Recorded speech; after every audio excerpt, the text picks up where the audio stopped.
Today, we're talking the biggest fallers of the 2024 NFL Draft. But intros are super boring, so I'm going to try something new. I'm going to put up a graphic on the screen to explain the criteria for this list. So if you're interested as to what constitutes a faller and how the player got on this list, feel free to pause and read through. But if you don't care and you just want to hear about the biggest falls of the 2024 draft, then join me in the next section. We're going to go in reverse order, starting with the undrafted players and day 3 picks, then moving on to the first round. Let's get into it. At our 20th spot, we have UCLA edge rusher Gabriel Murphy, who ranked as the 116th overall player on the consensus big board, which is equal to a 4th round draft pick. But instead of being an early day 3 pick, Murphy went completely undrafted. If we assume that he would have been taken at the very next pick after Mr. Irrelevant, that puts him at number 258 overall, giving him a draft fall of a whopping 142 spots, the largest of any player in the 2024 NFL Draft. For most people who fall in the draft, there's generally a specific reason that can be pinpointed for their fall, such as injuries, lack of production, character concerns, limited athleticism, and the like. But with Murphy, it's not really so clear-cut. He's far from a limited athlete. At the Combine, he tested extremely well, earning a 9.24 RAS score,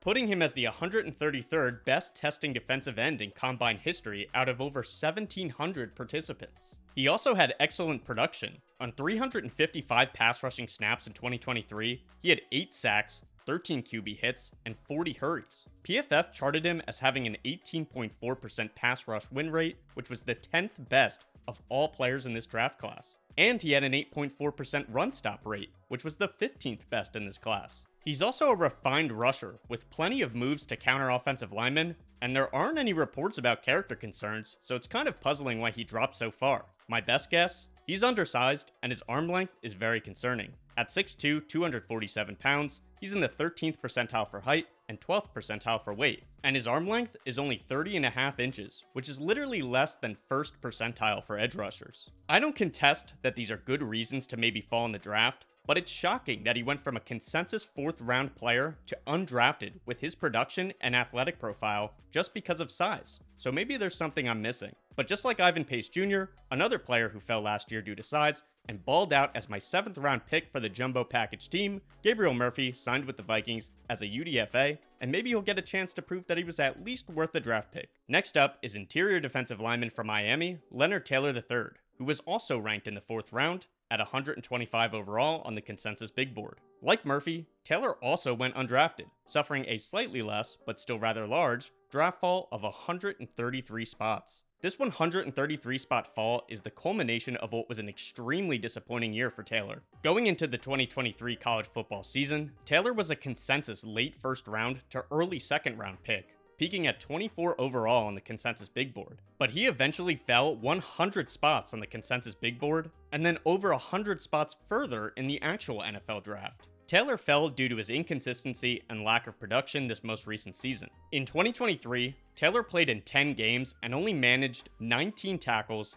3.5 tackles for loss, and a single sack. Throughout his collegiate career, he had multiple games with no tackles, and he never had consecutive games where he got a sack. There are also concerns about how raw Taylor is as a pass rusher, despite playing college ball for 3 seasons. On top of this, he was expected to be one of the best testers for interior defensive linemen at the Combine, but his testing was just fine, which underwhelmed a lot of people. Another thing that really muddied up his evaluation is that Miami had him playing out of position. With his quickness and size, most analysts believe that Taylor worked best as a 3-technique pass rusher, but Miami actually had him gain weight and line up at nose tackle most of the time in 2023. Brett Coleman actually pointed out that when Taylor played at 3-tech in 2023, his pass rush win rate of 28.6% was the highest in all of the FBS. But he was only given 28 pass rush snaps there, compared to his 127 pass rush snaps from the nose tackle position. This possibly explains why he produced so much less in 2023, as in 2022, he spent significantly more time at what many perceive to be his best position,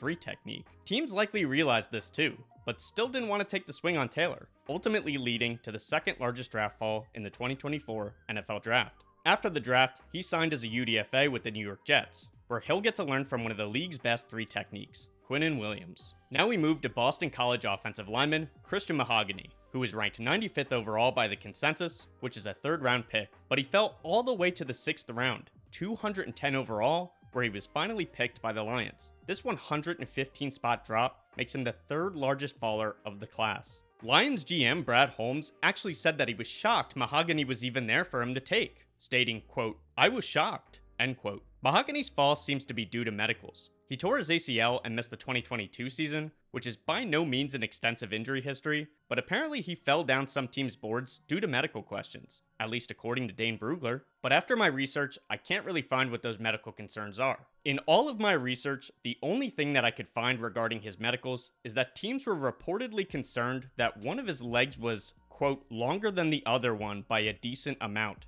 end quote. But every single article or tweet that referenced this as a reason for his draft fall quoted one guy, Chris of Detroit Lions Podcast. Now here's where we go down a quick rabbit hole because I have very limited free time and I spent way too much time on this, so it's going in the damn video. When I saw the quote, I was like, hey, I'm gonna be a professional real quick and try to find Mr. Chris's last name to give the right guy some credit. I cannot, for the life of me, find this fucking guy Chris's last name. I mean, I didn't look that hard, but I spent a half hour on this, and every damn thing just says Chris. Chris and Jeff Risdon. Chris and Ash Thompson. Posted by Chris. Meet the author? Chris. Who's the podcast funded by? Oh, you know, just some guy named Chris. Chris fucking what, man? Their website says no one has even seen Chris, which at face value seems to be a blatant lie. Chris is right here in this podcast episode. But what if this is some conspiracy? What if that's not even the real Chris, but somebody standing in for Chris, spouting off all of Chris's takes for him? Either way, take your damn credit for this quote, Chris. Anyways, Chris is the only source that I can find that says anything like this, so I'm not sure how much credibility it has. Although you'll find it in a bunch of articles, they all quote Chris as the source. In the podcast episode itself, Chris actually says that he's not even sure which leg it is, and he also doesn't mention the length disparity, so give this as much weight as you want. Either way, it seems that he fell for some medical concern, so I'm wishing the dude the best of health moving forward. Next up is USC wide receiver Brendan Rice, famously the son of Hall of Famer Jerry Rice. Rice was a consensus 4th rounder, coming in at 113 overall on the consensus big board. But in the NFL draft, Rice was picked in the 7th round at 225 overall by the Chargers, giving him a draft fall of 112 spots. Rice has good size, as he's around the 70th percentile in both height and weight for the wide receiver position at 6'2", 208. He also had solid production in 2023, with 45 receptions for 791 yards and 12 touchdowns. He's also a solid athlete as well, with his combine testing hovering slightly above the 50th percentile in most categories. His medicals at face value don't seem to give any concern, as he's played 37 games in his last 3 seasons, and there aren't any reports of character concerns either. His size, production, and athleticism profile is by no means elite, but without medical or character red flags, it's usually enough to get drafted early on day 3, especially for a polished route runner with a Hall of Fame dad like Rice. For example, let's compare Rice to Eric Ezukanma, who was drafted in the 4th round of the 2022 NFL Draft. Ezukanma finished his last season with 48 receptions for 706 yards and 4 touchdowns in 11 games. That's actually worse than Rice's production. And let's compare their athleticism profiles. As you can see on the screen, they're practically the same height and weight, and Rice actually comes out as a better athlete in most categories. This is confirmed by RAS scores, as Rice scored a 7.17 and Ezukanma scored a 7.02. As always, shout out to Kent Lee Platt, MathBomb on Twitter, for the RAS scores. But despite being similar athletes with similar production profiles, Rice went 3 rounds later. I know teams weren't going to be chomping at the bit for someone with average production and athleticism, but historically this profile doesn't fall this far down, which makes the 112 spot fall puzzling. Perhaps it could be due to the depth of this wide receiver class. Either way, he does have an easier path to playing time with the Chargers than he would have gotten with most teams, so maybe it's a blessing in disguise for him. At number 16, we have Virginia wide receiver Malik Washington, whose consensus rank was 97 overall, placing him as a consensus 3rd rounder. However, he fell all the way to 184 overall in round 6 when he was picked by the Dolphins, resulting in a fall of 87 spots. Washington was actually pretty nuts in 2023. In 12 games, he caught 111 of his 138 targets for over 1,300 yards and 9 touchdowns. On these 138 targets, he only had 3 drops, resulting in a mere 2.6% drop rate, and he had 11 contested catches, catching almost 65% of his contested catch opportunities. His game is defined by his twitch and explosiveness, as he's a very sudden mover with excellent acceleration and agility to create separation and to make defenders miss in space. So why did he fall? It's definitely his size, At 5'8.5", Malik Washington is only in the 3rd percentile for height. When combined with his height, his short wingspan also limits his catch radius, and his size and strength profile as a whole limits him to probably just being a slot-only player in the NFL. Still, we've seen teams more recently have less of a problem picking players with size deficiencies. Tank Dell was actually around the same size as Washington, and was picked in the 3rd round. Although Washington didn't test as well as Tank Dell, he still tested well as a whole, and you wouldn't think the difference between him and Dell would result in a 3-round drop. Similar to Brandon Rice, it's likely he fell a bit extra due to the depth of the wide receiver class, but his fall was still surprising nonetheless. At number 15, we have Penn State cornerback Kalen King, and I'm gonna be honest with you guys, his fall doesn't really seem that significant on its face. He was a consensus 6th rounder, ranked at 169 overall, but he was taken by the Packers at 255 overall, resulting in a fall of 86 picks, which is a big fall on paper, but it's not really that crazy to think of a 6th rounder going in the 7th round because there's so much diversity in the grading for players late in the draft. But if you read the intro graphic discussing what is a faller in the context of the NFL draft, you'll remember that a lot of what defines a faller is context. Kalen King makes this list because he is the faller of the 2024 NFL draft, as the context of his entire 2023 season is what makes him one of the biggest fallers of the entire draft process. Coming into the 2023 season, the cornerback 1 battle was between 2 players, Kool-Aid McKinstry and Kalen King. King was considered one of the best prospects in the draft, and for good reason. In 2022, King had a 90.1 PFF coverage grade, 9 PBUs, 2 interceptions, 0 penalties, a 59.3 passer rating when targeted, and he only allowed 313 yards in coverage on 49 targets. But unfortunately, 2023 didn't go nearly as well. In 2023, his coverage grade dropped to a 55.7. He only had 1 PBU, 4 penalties, he allowed 61% of his targets to be caught, and quarterbacks had an 82.4 passer rating when targeting him. Many were saying that if you only watched his 2023 tape, he wasn't even a draftable prospect, because he just didn't show the agility to play tight man coverage or the anticipation to find himself in position to contest the catch point. His stock continued to plummet after the combine, where he ran a 4.61 second 40-yard dash, which is a terrible time for corners, and he measured in with short arms. Then he further plummeted when he struggled at the Senior Bowl. In a matter of 7 months, King went from a consistent 1st-round consensus player, argued to be at the top of his position, all the way to a 6th-round consensus player. Then, in the actual NFL draft, he went in the 7th round. The difference in the media and NFL valuations of this player is likely just the media attempting to project how far the NFL would drop him down boards, given how good he looked in 2022, and it was just a wrong guess. So I wouldn't say that the media and the NFL necessarily disagreed on this player, even if the fall itself was large numerically. Still, I think it'll be interesting to track. Next up is Auburn cornerback DJ James, whose spot on the consensus big board was 110 overall, a 4th-round value. For what it's worth, he was also Chris Simms' cornerback 3 in the entire draft class, so it's safe to say that he was a guy that some people really liked. But in the actual draft, he was picked by the Seahawks at 192 overall in the 6th round, resulting in an 82 spot fall from his consensus ranking. The answer for his fall seems to be because of his size. At 175 pounds, he's in the 2nd percentile for weight for the cornerback position, and according to Dane Brugler,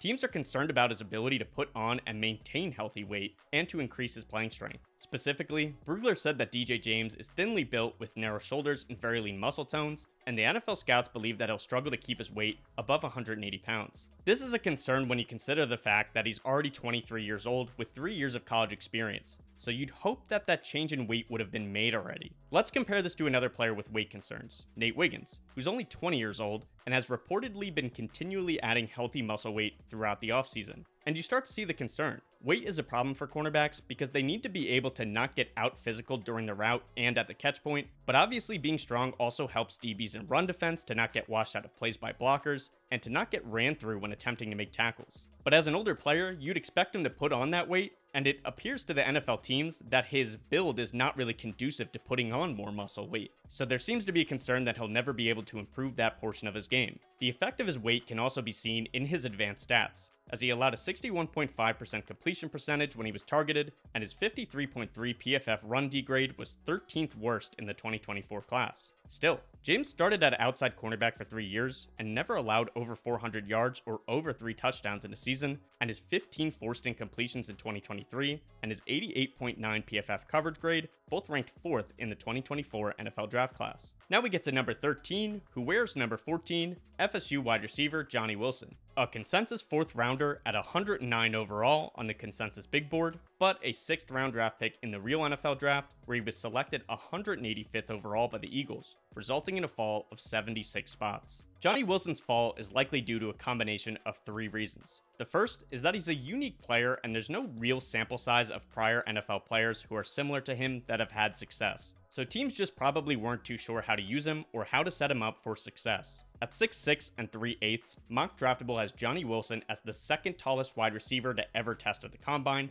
and it was highly speculated that he'd move to tight end. But he also just doesn't really play like a tight end, as he has no experience playing inline as a blocker, and he's not really a jump ball or contested catch receiver despite his size. He mostly won in college with excellent movement ability for his size. His 4.52 second 40-yard dash time and 1.59 second 10-yard split don't look overly impressive on paper, but for someone in the 99th percentile for height and 98th percentile for weight, those are excellent numbers. His RAS score actually puts him as the 103rd best testing wide receiver in combine history, out of over 3,400 participants. But despite being a good tester, his height will come with inherent disadvantages in that he gives DBs a huge radius to attack him in press, his short area quickness suffers at the line of scrimmage and makes it more difficult for him to create space against physical DBs, and it'll make it more difficult for him to sink his hips and make sharp cuts or route breaks to create separation. So he's a player that likely requires a specific game plan by a smart coach to utilize his strengths and minimize his weaknesses in order to be successful. The second reason is injury concerns. Wilson missed most of 2021 with a hamstring injury,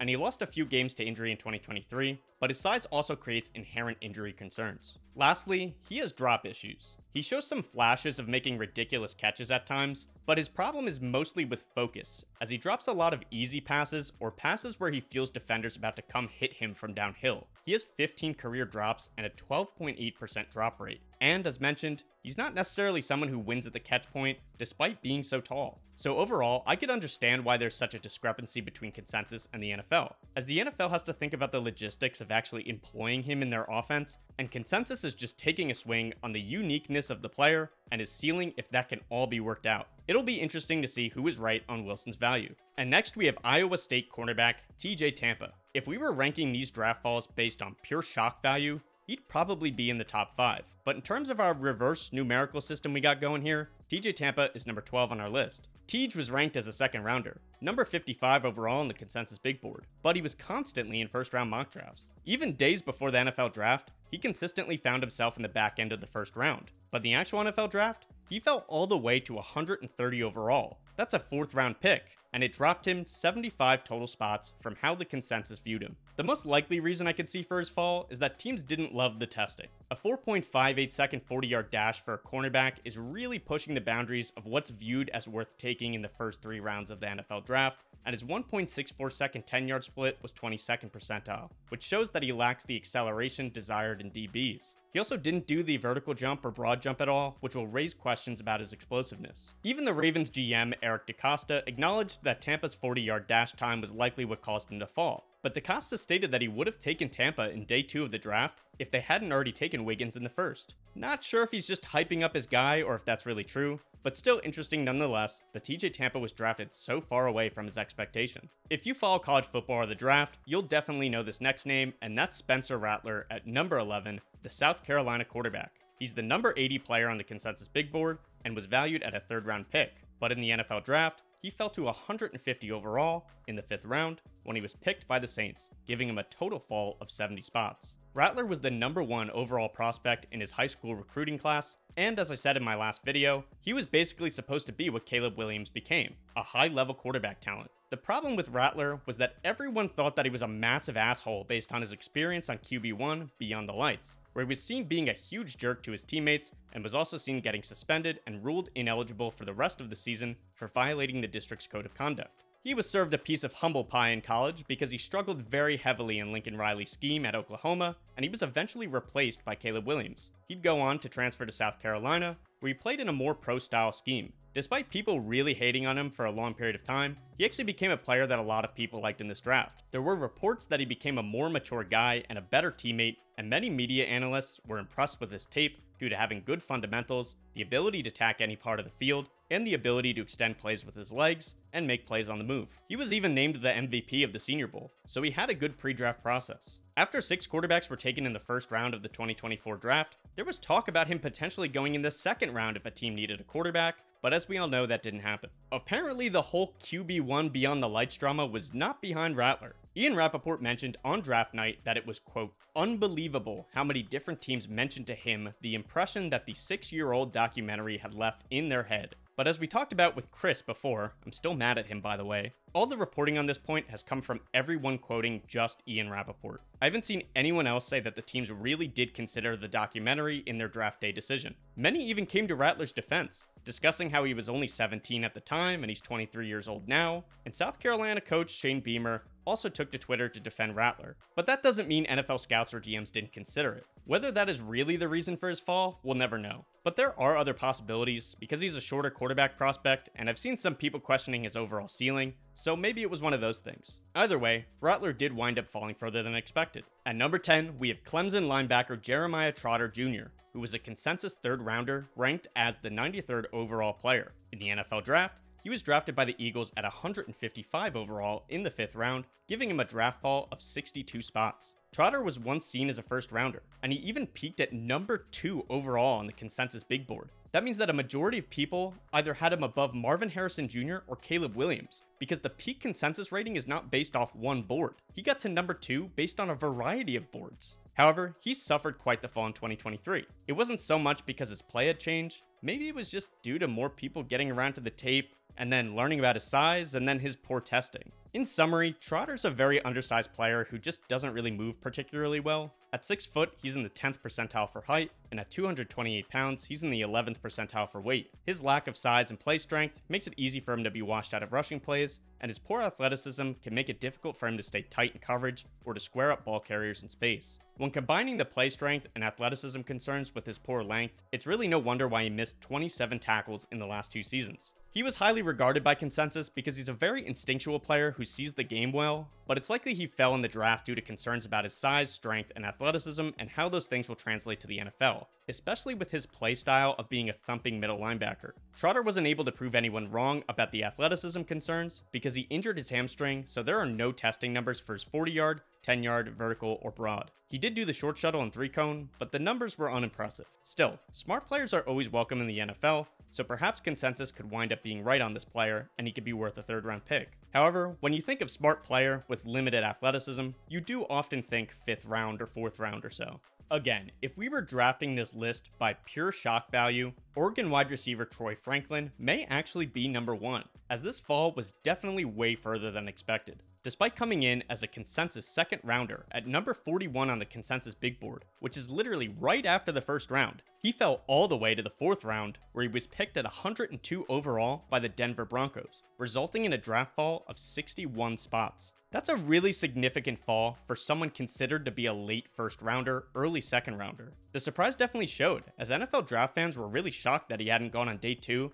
and he was easily one of the most hyped players on the best available boards going into day 3. It's not entirely clear why he fell. One report states that he bombed his interviews and that teams were concerned with his passion for the game, but that report again only comes from one person. I legitimately haven't seen a single other report of this, even explicitly looking up Troy Franklin character concerns and Troy Franklin interviews, so I'm going to venture to guess this isn't it. But who knows, I could be wrong, I wasn't there. All I'm saying is if it were the truth, I think that it would definitely be coming from a lot more people, and there would be a lot more buzz coming from NFL teams. In my opinion at least, the most likely reason is that he's extremely lightweight with below average play strength, and despite that weight, his combine testing wasn't very impressive measured against expectations. Although he ran a 4.41 second 40-yard dash time, which is really good, he mostly won in college by running over the top of defenses, so people were expecting him to actually run under a 4.4. On top of that, his 1.61 second 10-yard split was 17th out of 17 wide receivers, calling into question his ability to accelerate quickly,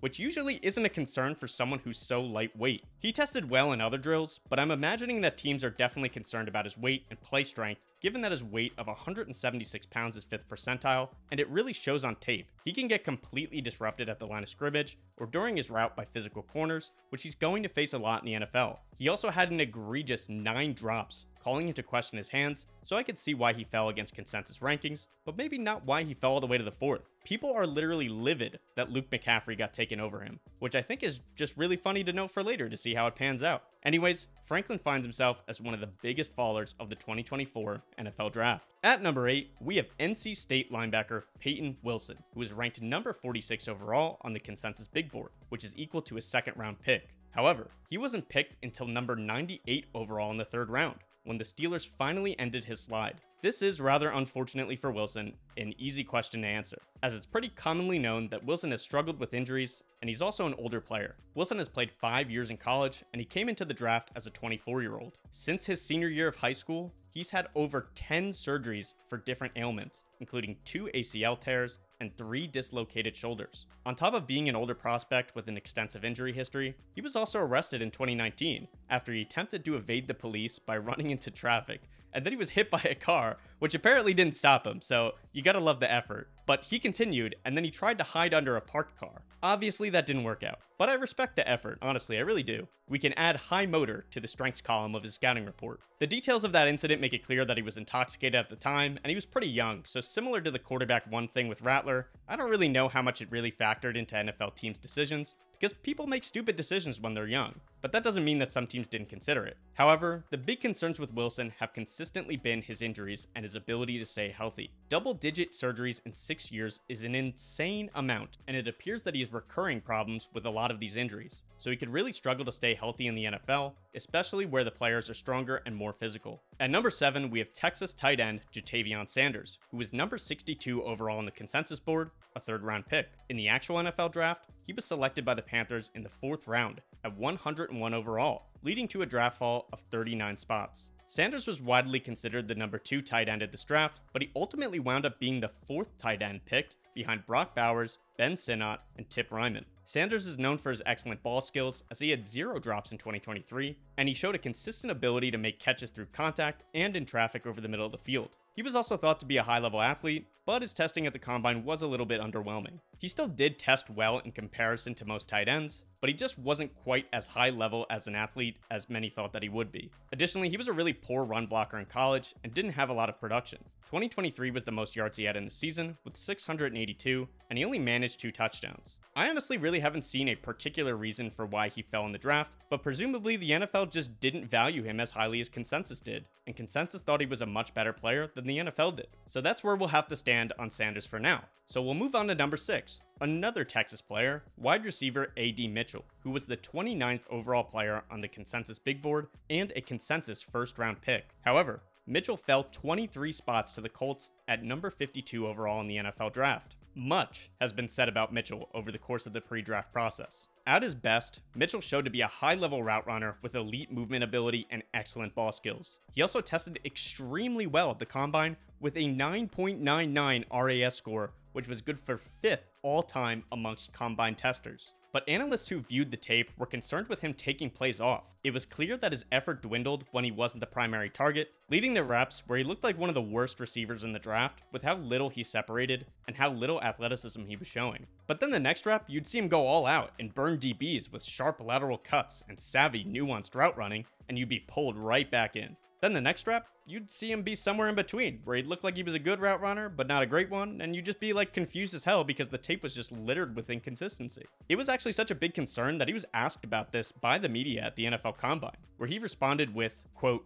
"I like to change my pace in routes. I never run routes full speed. That's just a part of my game that allows me to run routes for the whole drive," end quote. He also continued basically saying that it allows him to control his game and set up defenders. I get that to a certain extent. Nobody is actually running routes full speed 100% of the time, but there is a difference between running full speed and running at like 0 speed. Ultimately, I'm not too sure how NFL teams felt about this. The lack of consistency in his routes and the lack of effort at times on the field would cause him to completely disappear from games at times, leading to pretty poor production in college, where his best season was only 845 yards. But the week before the NFL draft, there were further reports about Mitchell, stating that he had an issue with controlling his diabetes, which led to him being a different person. Specifically, Bob McGinn reported that scouts said that he was uncoachable, rude and abrasive, that he didn't pay attention in meetings, and that he had shitty character reports coming out of Georgia and Texas. The inconsistency and character concerns were speculated to be the reason that he transferred from Georgia to Texas, because, in some people's eyes,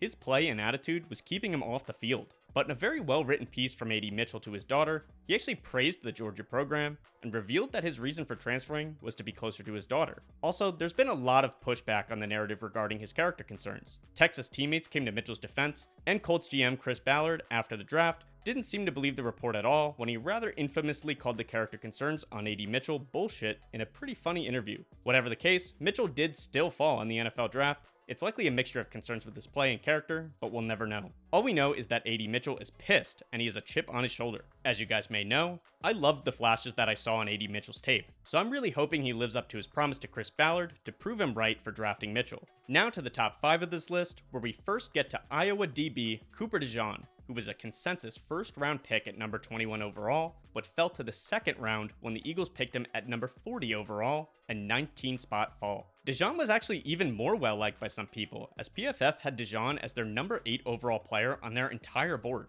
DeJean's fall comes down to 3 things, the first of which is going to be common for many of the guys at the top of this list. There was a huge run on offensive players early in the draft, causing a lot of the defensive players to be taken further down the board. The first defensive player was taken at number 15 overall, and a record 23 picks in the first round were offensive players, meaning that there were only 9 chances to be taken in the first round as a defensive player. So, for the rest of the defensive players on this list, assume that that same reason applies to them, as well as the player-specific points we'll discuss. Second, there's been a big back and forth about whether DeJean is a safety or a cornerback.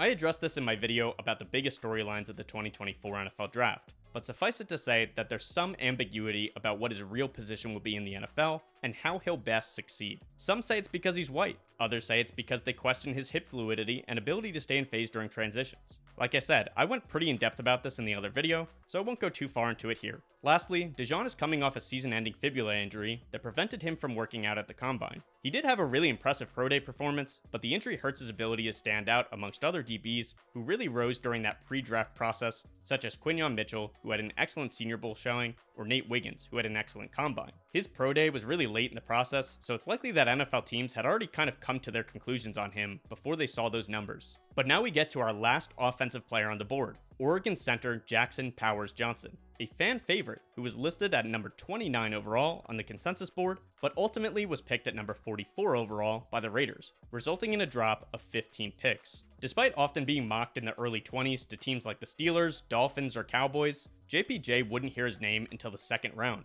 This was reportedly due to injury concerns. According to Dane Brugler of The Athletic, medicals were a question for him after he had multiple injuries, including groin and hip issues, as well as multiple concussions. Additionally, even though he was dominating the Senior Bowl, he had to pull out early after suffering a hamstring injury in day 2. At his introductory press conference, JPJ denied these rumors and said that he's 100% healthy, and his playing history seems to back this up. He played 13 games in 2023 and 12 games in 2022. He did miss a number of games in 2021, as he only had 7 games played, but that was 2 years ago at this point. So it's surprising that his medicals factored into his draft stock that much, if it was really the reason for his fall. Next, we have Illinois defensive tackle Jer'Zhan Johnny Newton, who was picked number 36 overall by the Commanders, but he was tied for 21 in the consensus board average, resulting in a 15-pick fall. Newton was actually subject to one of the more controversial portions of the draft. After shocking the world in day 1 of the NFL draft by taking Michael Penix, Atlanta went back to the well early on day 2, giving us another shock. They traded up, presumably for Newton, but then they drafted Rook Orororo in front of him, making Newton the DT3 in this class, despite being in the battle for DT1 with Murphy. But Newton is another injury faller. He had surgery in January to repair a Jones fracture in his foot, and this surgery made him unable to participate in the NFL Combine, where Byron Murphy put on a show, likely causing Newton to fall behind Murphy on teams' boards. From my research, it doesn't seem that he has a long history of injuries, but I guess something came up in his medical checks that concerned teams that this injury or some unknown one may have an effect on Newton past the first year, as medical concerns seem to be the generally accepted reason for why Jer'Zhan Newton fell. but he's also an undersized player. At 6'1", he's in the 17th percentile for height for interior defensive linemen, so it seems that the combination of the recent surgery, the lack of being in the spotlight due to not being at the combine, being undersized, and then the run on offensive players caused his fall. At number 2, we have Alabama cornerback Kool-Aid McKinstry, who was a consensus first rounder at number 26 overall on the consensus big board. In the draft, he fell to 41 overall in the second round, where he was taken by the Saints, giving him a draft fall of 15 spots. As discussed before, McKinstry was an early vote for cornerback 1 in this draft class, but he fell to consensus cornerback 5 after this past season. It wasn't really due to poor play, it was really more just everybody else elevating themselves over McKinstry. Although his stats did seemingly fall off compared to 2022, it's because opposing teams started to target him less because he had already proven to be an excellent college cornerback. His fall was really more due to his athleticism, as he doesn't really have the traits that teams often value in the first round for a cornerback. Despite this, media members kept McKinstry in the first round. He was seen as a good pick for a team in the late 20s because he was a high-floor cornerback prospect with great technique that just wasn't really the greatest athlete in the world. In picking him in the late first, a lot of these mock drafts assumed that the other top cornerbacks were already off the board, but that wasn't the case in the 2024 NFL Draft, where teams in the late 20s had their pick of Quinyon Mitchell, Terrion Arnold, and Nate Wiggins, rather than Kool-Aid and Dijon like many mock drafts had thought. Kind of an anticlimactic reason for his fall, but it seems to be the reason nonetheless. And lastly, we have cornerback Quinyon Mitchell of Toledo, who fell 11 spots from his consensus ranking at number 11 when he was picked number 22 overall by the Eagles. Mitchell was seen as a lock to go to the Colts at number 15 if he wasn't taken in the top 10 by Atlanta, but the Colts taking Latu at number 15 really kind of screwed with his stock. I'm honestly surprised nobody traded up to grab him after that, and that he wound up falling all the way to 22, given how excellent his 2023 season and pre-draft process were. He had 27 PBUs and 6 interceptions in the past 2 seasons, he was outstanding at the Senior Bowl, and he was an elite tester with a 9.75 RAS score. There were definitely concerns in the pre-draft process about his level of competition as he played at Toledo, but it didn't seem to affect his stock that much overall, and he showed to be really good at the Senior Bowl where he played against other top talent. He's been widely considered one of the steals of this draft, and it really seems that he mostly fell due to the run of offensive players that were mentioned earlier. Okay everyone, that's it. I know we ended on a bit of an anticlimactic note after some really dramatic falls, but I'm super interested to see who is right on the player's value, consensus or the NFL. Let me know what you guys think below. I'd appreciate a like and subscribe as it really does help out the channel, and make sure to stick around for the next video where I'll discuss the biggest consensus reaches in the draft. But for now, that's all I got guys. Later.